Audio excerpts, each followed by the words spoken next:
بسم اللہ الرحمن الرحیم۔ یہ آج سے 600 سال پہلے کا ذکر ہے۔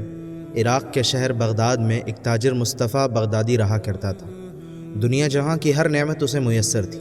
اللہ تعالیٰ نے اسے 4 بیٹوں سے نوازا تھا۔ مصطفیٰ ایک نہایت عقل مند انسان تھا۔ وہ اپنے بیٹوں کو ایسی تعلیم و تربیت دینا چاہتا تھا جو دنیا اور آخرت دونوں میں معاون ثابت ہو۔ بغداد پوری دنیا علم و ادب کا مرکز تھا اور پوری دنیا سے لوگ بغداد میں تعلیم حاصل کرنے آتے تھے۔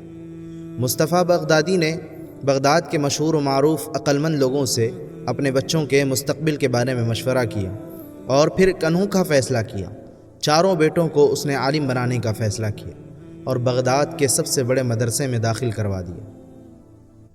سال گزرتے گئے اور آخر وہ دن بھی آ گیا جب 4 بیٹے مکمل عالم کے روپ میں اس کے سامنے کھڑے تھے۔ ان کے اساتذہ سے مشورے کے بعد مصطفیٰ نے ان کے مستقبل کے کچھ نئے فیصلے کیے تھے۔ بیٹے بھی نہایت فرما بردار تھے۔ سب سے بڑے بیٹے عبدالودود کو اسی مدرسے میں مزید دینی تخصص اور مہارت کا راستہ دکھایا۔ دوسرے بیٹے عبدالحی کو اس کے جوہر دیکھتے ہوئے تعلیم کا سلسلہ موقوف کرنے کا فیصلہ کیا اور اسے خاطر خواہ خرچہ دے کر ارد گرد کے ممالک میں دعوت و تبلیغ کے لیے بھجوا دیا۔ تیسرے بیٹے عبدالغافر کو تربیت و تزکیے کے لیے بغداد کے شہر آفاق شیخ کے سپرد کر دیا، اور چوتھا بیٹا عبدالباقی جو بچپن سے پھرتی میں اپنی مثال آپ تھا، اس کو ایک مشہور فنون سپاہ گیری کے ماہر کے حوالے کر دیا، جہاں سے مہارت حاصل کرنے کے بعد وہ ایک مشہور مسلمان سپہ سالار کے لشکر میں شامل ہو گیا۔ 5 سال کا عرصہ گزر گیا تو مصطفیٰ بغدادی نے 4 بیٹوں کو بلایا اور ان کو جانچنے کے لیے کچھ سوالات کی۔ بڑا بیٹا جو ایک نامور عالم بن چکا تھا، اپنے علم پر کچھ نازا دکھائی دیا، اور یہی صورتحال اس نے اپنے مبلغ، صوفی اور مجاہد بیٹے میں محسوس کی۔ اسے محسوس ہوا کہ ہر کوئی اپنے شعبے کو برتر اور دوسرے کے شعبے کو کمتر تصور کر رہا ہے، گویا وہ دین کے جزو کو دین کا کل تصور کر رہے تھے۔ مصطفیٰ بغدادی نے 4 بیٹوں کے اساتذہ سے مشاورت کے بعد ان کی موجودگی میں بیٹوں کو سمجھانے کا فیصلہ کیا۔ میرے پیارے بیٹوں، دین کے 4 شعبے ہیں: تبلیغ، جہاد، تعلیم و تعلم اور تزکیہ۔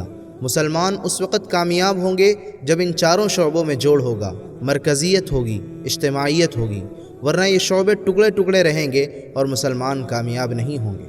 مصطفیٰ نے ایک گہرا سانس لیا اور اپنی بات جاری رکھی۔